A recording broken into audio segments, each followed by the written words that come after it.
দীর্ঘ ৩৪ বছর ক্ষমতায় থাকার পর ২০১১ সালে ক্ষমতাচ্যুত হয়েছে বামপন্থীরা এবং তারপর থেকেই বলা যেতে পারে বামফ্রন্টের সংগঠন কিন্তু নড়বড়ে হতে শুরু করেছে এবং ২০১৬ সালে বেশ কিছু আসন জয় পেলেও ২০১৯-এর পর থেকে কিন্তু বলা যেতে পারে বামেরা একদম তলানিতে শূন্য নেমে যায় এবং যার ফলে এই মুহূর্তে যদি বলা চলে যে বামেরা একদম শূন্যে রয়েছে, ২০২১-এও শূন্য এবং ২০২৪-এও শূন্য এবং সামনে যে ২০২৬ বিধানসভা নির্বাচন হতে চলেছে সেই বিধানসভা নির্বাচনে বামপন্থীরা কি ঘুরে দাঁড়াতে পারবে?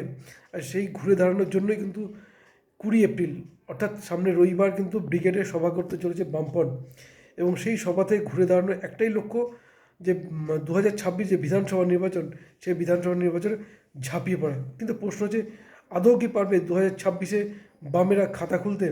তা কিন্তু সম্ভব নয়। কেন বলছি কথা?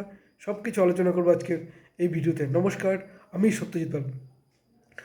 ২০১১ সালে যে বামপন্থী ক্ষমতাচ্যুত হয় এবং তারপর থেকেই ২০১৬ পর্যন্ত নিজেদের অর্থাৎ সংগঠন নড়বড়ে হতে থাকলেও মোটামুটি ভোট ব্যাংক কিন্তু অটুট ছিল।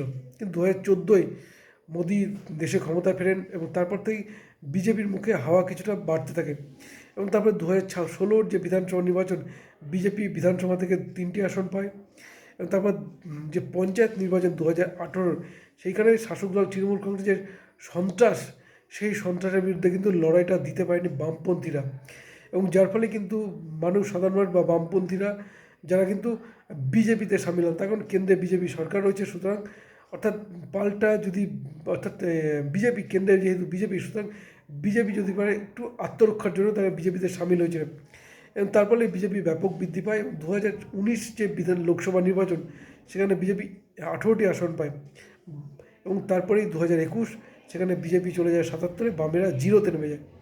২০২৪-এর লোকসভা নির্বাচনে কিন্তু সেম ফলাফল, বিজেপি ১২টা আসন জিতলেও বামেরা কিন্তু জিরো।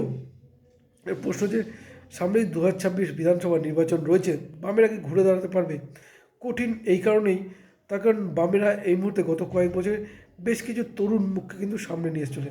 মীনাক্ষী মুখার্জি, সৃঞ্জয় ভট্টাচার্য, শত্রুঘ্ন ঘোষ, সায়ন ব্যানার্জি সহ দীপশিতা ধর একাধিক তরুণ মুখ কিন্তু সামনে নিয়ে, তারা কিন্তু অত্যন্ত ভালো বক্তা, সংগঠনটা ঝাঁপিয়ে পড়ছেন, আন্দোলনটা করতে পারেন, যার ফলে আন্দোলন কিন্তু বামেরা তৈরি করতে পারছেন।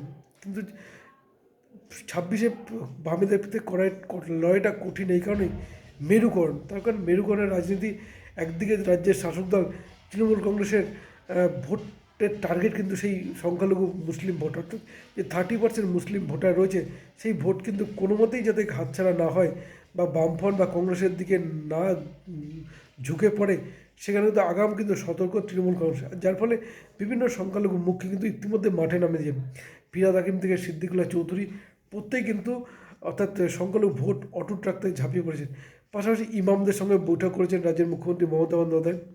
বিজেপির স্ট্র্যাটেজি তা হচ্ছে হিন্দু ভোট সংখ্যালঘু, অর্থাৎ হিন্দু ভোটের জন্য কিন্তু বাংলা, যেখানে হিন্দুরা নির্যাতন হচ্ছিলেন বা চিন্ময় কৃষ্ণবাবুর গ্রেপ্তার নিয়ে বঙ্গের বিজেপির অন্যতম প্রধান মুখ শুভেন্দু অধিকারী তিনি ঝাঁপিয়ে পড়েন এবং তারপর থেকে বলে যে হিন্দু ভোট একজোট করার জন্য বিজেপির লড়াই করছে, অর্থাৎ একদিকে শাসক দলের প্রধান লক্ষ্য সংখ্যালঘু ভোট, অন্যদিকে বিজেপির লক্ষ্য হিন্দু ভোট।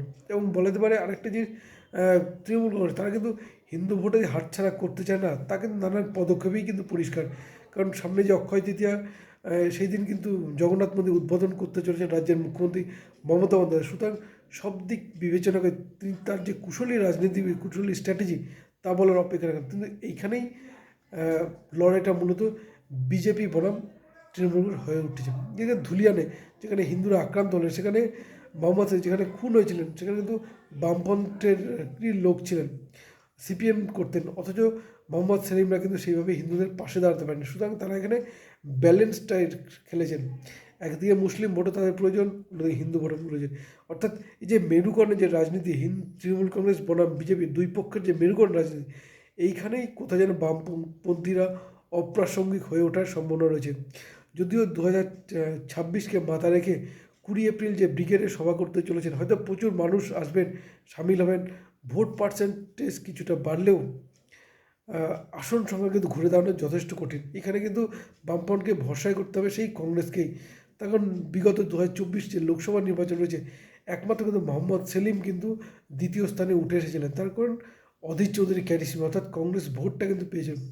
ঠিক সেইখানে 2026 বামপন্থীদের যে ঘুরে দাঁড়াতে চান, তাহলে কিন্তু সেই কংগ্রেসের হাত ধরেই, অর্থাৎ কংগ্রেসকে পাশে নিয়ে যদি সম্ভব হয়, তার ফলে কিন্তু আসন সংখ্যা হলেও হতে পারে। কিন্তু বলা যেতে পারে, যেহেতু মেরুকরণের রাজনীতি ব্যাপক হারে বাড়ছে, হিন্দু ভোট বিজেপির পক্ষে যাওয়ার যথেষ্ট সম্ভাবনা রয়েছে, অন্যদিকে মুসলিম ভোট তৃণমূল কংগ্রেস যাওয়ার সম্ভাবনা রয়েছে, যার ফলে কিন্তু এই মেরুকরণ রাজনীতিতে কিছুটা হলেও অপ্রাসঙ্গিক দিন দিন হয়ে উঠছেন বামপন্থীরা। এবং সামনে যে ব্রিগেডের সভা করে লোক সমাগম হয়তো প্রচুর হবে, কিন্তু সামনে 2026 যে বিধানসভা নির্বাচন, সেখানে কিন্তু ভোট বাংশে সেটাকে ধরে রাখা কিন্তু যথেষ্ট কঠিন। তার কারণ মেরুকরণ রাজনীতি এবং যুযুধান দুই প্রধান লক্ষ্য, রাজ্যের শাসক দল তৃণমূল কংগ্রেস, রাজ্যের প্রধান বিরোধী দল বিজেপি এবং কেন্দ্রের শাসক দল বিজেপি। সুতরাং এই দুইয়ের মাঝখানে পড়ে কোথাও যেন অপ্রাসঙ্গিক হয়ে ওঠার যথেষ্ট সম্ভাবনা রয়েছে বামপন্থীদের। কী বলবেন আপনারা? আপনাদের মতামত জানাতে পারেন আমাদের কমেন্ট বক্সে।